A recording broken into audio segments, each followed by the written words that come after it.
Hi, I'm James Shillinglaw, and I'm here with a familiar face. If you've been watching us, it's Jennifer Tombaugh, president of Tauck. And we're going to talk to Jennifer a little bit about, not a little bit, a lot about Tauck's restart of operations. They already have started domestic operations, but they're getting into everything now, and they'll be starting in Europe and Africa come this August. And we're going to find out about all that and more on Insider Travel Report. Well, first of all, Jennifer, how are you? And as we say, where are you? Soon we'll just do a live interview. We'll know where you are, right? I'm really doing much better, as I'm sure everyone in the travel industry is. James, I hope you are too. And certainly to all our advisors out there, I want to say, I hope you all are well. And thank you again for the opportunity to be here. I'm actually in my home office today because I have a first in-person meeting nearby this afternoon. So I feel like we are definitely turning the corner on many things. So I'm really excited to share some of those green shoots that we're seeing with you today. And again, just a huge shout out to thank you to all of our advisors who've really stayed tough with us. Like, we know it's not been easy, and we're eager to get those green shoots to continue to grow. No, absolutely. Now, the big news, of course, is you just announced that you're going to resume your tour, ocean, and river cruise operations in August in Europe and Africa. Why did you make this decision now, and what did you see happening in Europe and Africa that made you do it? Right. Well, let me talk a little bit about the process that we go through, because maybe that will be helpful. We've been working really throughout this whole period of time, this last year, even when we thought there were, some potential green shoots last year, right, on sort of a 60-day rolling decision making. And we're constantly asking ourselves, we meet every single week, if not sometimes every single day, and we look at, okay, where can we operate? Because those, as you all well know, the border information is changing every single day. Can we deliver a great Tauck experience that our guests might expect in these conditions, right? And is there sufficient demand to make this all work? So we started out in USA, as you mentioned, back in January, and we've been rolling out our USA operations. We'll be fully operational in the US by July. And we are actually have already, or next week, I'm so excited. Next week, we will be starting our first sailings in Greece and Iceland. And yeah, that's the first I saw that. That's the first one back, and that's great. That'll be, I know you work with Hana on those sailings, and that's really exciting. Yeah, we are thrilled. I just really can't wait. And then we have Costa Rica and Galapagos starting up in July. And then back to your question then, so what about the rest of Europe, right? And so we're constantly looking at what's possible. And we, with the positive announcements from France, certainly, that are opening for up to you Americans to start this week, right? And they'll be continuing to open different parts of their economy and their tourism industry. Spain, and then we hope to hear some really good news around Portugal. We felt pretty comfortable launching those programs, particularly our land and river cruise programs, through August. Now, there's a few tours that we're holding out to a 30-day decision making, because we're still hoping. We think this month, June, is going to be a bit of a wild month. Yeah. I think there's going to be a lot of information coming. We hope we're right. We heard some positive, rumblings out of Ireland to open up in July. So we're looking to hopefully add some more fuel to our August fire, but that's where we are now. I mean, and I got to tell you, it's our 30th anniversary. Can you believe it? Right. Our 30th anniversary of the Yellow Roads of Europe, and so, boy, we're really excited to get back to Europe. And then, of course, Eastern and Southern Africa will be opening in August as well. So again, we're looking at all those factors and continuing to turn on those porch lights and build out those circles as we can. Well, let's just go look back and take a look at going back to Eastern and Southern Africa in August, if that's what your plan is. Yeah. These are going to be your safari products. And was there a different calculation you had to make about Africa versus Europe? Again, it's pretty much the same thing. I mean, obviously, there's different factors that come into play. But the great thing, and I know our advisors feel this way too, is you have this network of people, right? Great partners, Tauck directors that are on the ground. Our team is in contact with them daily. And so whether it's Africa, whether it's Europe, whether it's other parts of the world that we hope to be opening up soon too, we're on the phone, we're talking to them, like what's really happening.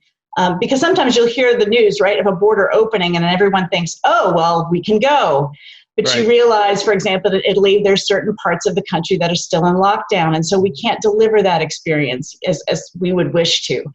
So it's that conversation and having those ears and eyes on the ground, and the benefit of having these, thousands of suppliers that we have globally and great partners who can really shed that insight with us. I mean, I get texts probably once a week from one of our partners down in South Africa who's telling me about what's happening locally. And so that fabric, that real understanding of what's truly happening is really, really critical, and something, again, a real benefit for selling into Tauck, certainly in all the tour operator space right now, because we have that army of people that are informed as best as we can be in these changing times. No, and absolutely. And, you could say a country is open like Italy is open, but you got to go through a bit of a ringer to get there in terms of testing and everything else. I think you got to do about 2 or 3 tests, which is fine, but you also got to plan for that. And that's going to be something. Let's look at, you mentioned river cruising, and I know you're eager to get back there, and hopefully you'll get there in August and September. And it looks like originally it looked like you might start with Portugal, which is where you have your newest ship, which is still to be christened, if I recall, the Androina. Is that correct? Androina, yes. Okay, I hit it. I got it right. You got it right. But we were all set. In fact, that was one of the trips that was all canceled for all of us. We were all looking forward to enjoying that christening. So when do you think that's going to launch? Well, I will share, and I don't mean to be coy about it because we're just working out some of the details, but we will certainly be sending her off with the best of wishes in August, and we'll have some more news to share about that in about 2 or 3 weeks. But James, I wanted to take this opportunity too to welcome you to join us when we do in early August, and we'll get you those details. But we were so hoping you were going to join us in March of 2020 for her christening. Of course, we had to cancel that, but we'd love to have you come back and join us for that. Yeah, I'm looking forward to that, because I've been on a lot of ships on the Duro, but I've actually never cruised the Duro, so that's interesting enough. A lot of christening going on down there. I can tell you, she is a gorgeous boat built specifically for that river. There's nothing else like that out there, with our great partners who've carefully crafted that ship. And again, because of the situation this past year, Americans couldn't go. They were able to actually operate it with some local travelers. And so we already have learnings and expertise we can share there. And the team will be running off and doing a training and a final reconnaissance trip next month. And so we really, really look forward to having you and all of our guests back on the river. She's only 84 passengers max. So she's an intimate, lovely, glorious ship. And it's a wonderful place to cruise, as you know. Yeah, well, I know I can drink that port wine in Porto, so that's what I'm looking forward to. Well, I think we'll have to share one together. How about that? Absolutely. But we're looking forward to that. And again, that team on board that riverboat has had a bit of a long process to get ready. So hopefully they're going to be raring to go when you christen her. So that's going to be great. They are. Now let's talk. You are going to also. You said you're going to resume cruising on Rhone and Seine. As well, hopefully in August, that's also going to happen. When do you think, and you haven't mentioned anything about Rhine and Danube yet, you're still waiting, I guess, on those, right? Yeah, it all comes down to not only what are key countries like Germany going to be doing, but what is the cross-border experience going to be like? So right now, France is open, but Germany isn't. So that makes it a little challenging from a Rhine operation, for example. So we just need more information to understand and get that certainty around those border openings. And again, what countries will be permitting what other countries to join. So I know the EU is working fast and furious trying to get that alignment. Obviously, that has not always been in lockstep to date, but we're hoping again over the next month, maybe with the G7 meeting this week, that we'll start to see some more alignment. So obviously, we don't want to, our motto is to underpromise, hopefully, and overdeliver. And we just want to get a little bit more certainty before we come out and be specific about that's understanding. But our intent. You don't want to have a backtrack and say, oh, we can't go after all. And you've had enough of that. Right. I will tell you, our intent is to be out there. And so we are very excited and hopeful by September, there'll be some good news happening on the rivers. Now, there. ordinarily you'd have about 70 land tours, river cruises, and small ship ocean cruises across Europe. When do you think, is it all going to be back in business for 22 or even by the end of this year? Well, again, we're crossing our fingers about September, and I think you've heard that from others in the industry too, that we hope to see a strong fall at least. But again, kind of depends on what the borders and policy folks and just sort of the situation on the ground is like. Certainly, then that's all dependent upon the vaccine rollout and the virus overall and the variants. The good news is we're seeing a lot of pickup in vaccine rollout across Europe, and so that should bode some positive news. So again, hopeful for September. Just so you know, we've already turned on just globally just under a half of our current tours, and we'll have about another 40 or so decisions to make just in the next 2 weeks. So you're going to start to hear a lot more news from us, just as again we get that confirmation and things start to open, hopefully. Now, one question I have for you is are you going to be requiring vaccines for your guests, or you just, I mean, you do have a demographic that hopefully has recognized that it's important to get vaccines, but are you going to be requiring that or not? Yeah, and so for context, we have gone out a few times now, and most recently with about 14,000 respondents came back of our guests who are booked this year and next year. And 97% of them have told us that they're vaccinated, right? 97%. And the others, may have other reasons why, perhaps medical, that they cannot. And we still want to make those programs available. However, we're always going to be deferring to what our supplier partners and the local conditions require. So for example, France came out on Friday and said, only vaccinated travelers that also have a test will be able to travel to France, and we will adhere to those requirements. Right. So you're kind of letting the countries, if that's a requirement, hey, if you want to go on, you're going to have to be vaccinated because that's what France says, right?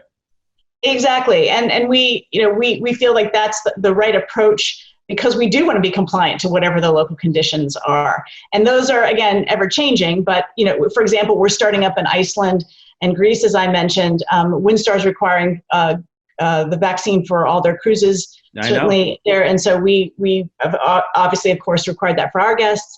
And then in Iceland, as you know, there's a test and a vaccine that's required for entry. So that's our approach going forward. In the U.S., we do, and everywhere, we have something called a Travel Well Pledge that we ask our guests to sign. So that's either an attestation of either a proof of vaccine or a negative test within 72 hours. So, so you're pretty well covered, I think, from all of that. I think so. We are. And I look, at the end of the day, our first and foremost priority is keeping our guests safe. Mm-hmm. And when Arthur Tauck started the company, Arthur Tauck Sr. in 1925, he said, all I want is a congenial party. Mm-hmm. And at the end of the day, we are a congenial party of like-minded travelers and a community of travelers. And we have to be there for each other. And I think we need to be able to respect and understand each other and preserve that community in travel. And that's why people choose to travel with Tauck and with other tour operators. And we would hope that everyone would stand up to and adhere to and honor what those local requirements are. So it's a pledge to us, and it's the same pledge that we promise to them, to our Tauck directors, and to our supplier partners around the world. Well, one of the things I saw in your press release when you announced the restart of your Europe tours and Africa tours, your CEO, Dan Mahar, said you already were 90% booked out for 2021, so you don't really have that much space the rest of this year, right? Well, we're 90% sold on U.S. So there's we've seen, as many have, a surge in demand for the national park programs. Got it. And there's a point where you just run out of space. There's only so many lodges that hold so many people. But the good news is we've got capacity in Costa Rica and definitely in Europe. What we're doing right now is we have space holding. So as demand dictates, we'll be opening up more space on any program that we can, because we know that there is a lot of pent up demand. Sure. We know that travel denied is travel deferred, and so people want to either rebook, or we're seeing a lot of close-in new bookings for 21, and then certainly for 22. But we're all eager to get out there, just like you and I are. No, no, absolutely. Well, obviously, if there's no space on any, a very little space on your domestic departures, maybe it is time to think about going to Europe this year, right? Absolutely. It's going to be a wild month, but we're pretty excited for it. And I know the advisor partners out there are too. We're so excited for you and for us as well, because it's great to get out there and traveling again. I understand your 2022 departures are strong too. What are some of the most popular tours and river cruises and ocean cruises? What's selling well for next year? I got to tell you, it's hard to find something that's not selling well, James. Okay. It's just, everything is really, really strong. Both rebookings, so you are seeing that again, travel denied, travel deferred. So for example, the tattoo, Scotland canceled the tattoo just most recently. And so we've seen a lot of those Scotland bookings just transfer over into 2022 because we're seeing generally about 90%, 85, 90% of our guests wanting to book the exact same tour at the same time the following year. So while we have seen some switching, there's been little of that. So we know that there's a strong rebooking that's already happened for 22, but we're already picking up a lot of new coming in. And now we're to the point where the new bookings coming in are exceeding those rebookings. And really everywhere, Europe is strong. North America is strong. We're heading into 22 with the best year we've ever had on the books. Now, I am, knock on wood, hesitant to say that because I said that going into 2020. But we are, as I think everyone in the industry is feeling, a lot of optimism and excitement about what the upcoming year brings. And whether it's Israel and Jordan, or whether it's Canada, hopefully, which will open soon, whether it's Japan, whether it's programs in Antarctica, everything. I mean, literally the whole world is selling strongly. That's great, and great news. Now, what's your best advice for travel advisors looking to book Tauck for this year and into 2022? Well, you can all join us in deep breathing sessions. First of all, I feel like every morning we all wake up and we sort of go, okay, it's another new day, because I know that we all know, right, that literally every day there's been some new breaking news that affects us all in some way. Mm-hmm. And we're all supporting each other, trying to help out. So please, we're all just sort of trying to pace ourselves. I think things are opening up as quickly as they were shutting down last year. I would say, please book now. It's a classic supply and demand issue. We know, again, that many of our guests from this year have transferred into 2022. We are already starting to open up. We've started some, and we'll open up more 2023. Oh, wow. Because we're seeing demand there. So it's really great if your guests or your clients are thinking of any program to try and secure that space now. And there's enough flexible terms out there that will still allow you to let them work through those choices. Now, the other thing I would just say that I want you all to know that Taucks prices aren't going to change for 2022, right? There's going to be a lot of supply and demand pressure, and you are seeing, just as you are in the US, pricing go up in high demand areas. Our prices are locked in for 2022 as we publish them. So please keep that in mind. And I would just say, we're just so grateful for the partnership that we've had with all of our partners. We know that many of you have made multiple moves, sometimes 3, 4, 5 times. And I know our res team has too. And we're all eager to just get out there and get these green shoots really taking root and to flower and blossom. And we just appreciate your partnership and staying tough with us. But we're gonna get there. Jennifer, I want to thank you for spending the time with us this morning. It's all good news right now, and well, hopefully that'll continue. And I am looking forward to joining you, hopefully on the Duro with your new river ship. A delayed christening, but it'll be fun no matter what. And yes, we can enjoy a little port together. That'll be a lot of fun. And again, this is the kind of interview we've been doing. These interviews for how long now? For a year, and this is an incredibly positive one. And I'm very happy for you, and very happy for Tauck, and very happy for all you travel advisors out there. Can now go ahead and book your Tauck, your clients on a Tauck vacation right now. So again, thank you so much.